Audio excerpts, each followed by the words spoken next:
Hajiya wannan dan karamin abin ya daina baki haushi. Daga yau zuwa gobe ne fa insha Allah. Sai na ji ina buƙatar tozarta shi. Sai na ji ina buƙatar wulaƙanta shi. Shi ne mutum mafi muni a idona. Ban taɓa jin ina jin wani haushin wata halitta irinsa ba. Na fi ƙaunar mutuwa da shi.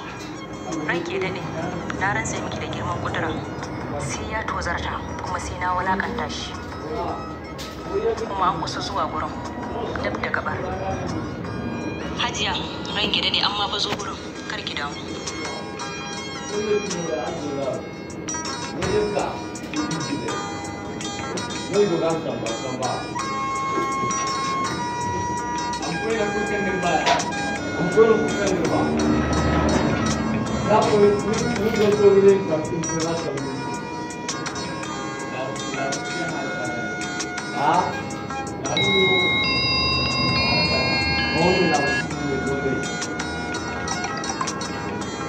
Assalamu alaikum.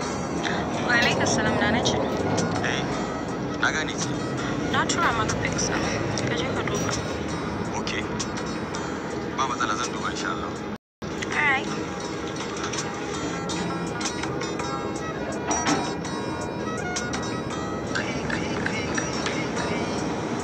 Kai kaga yarinya sai ka ce ita ta kanta a tsaye take cak wallahi yadda ka san fitan dankali fresh.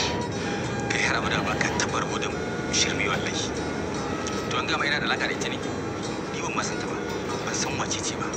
Amma kuma ita ta san ka kuma fadawa da kai ne yasa ta kasa mantawa da kai don haka ina baka shawara ka rike yarinyar nan kam.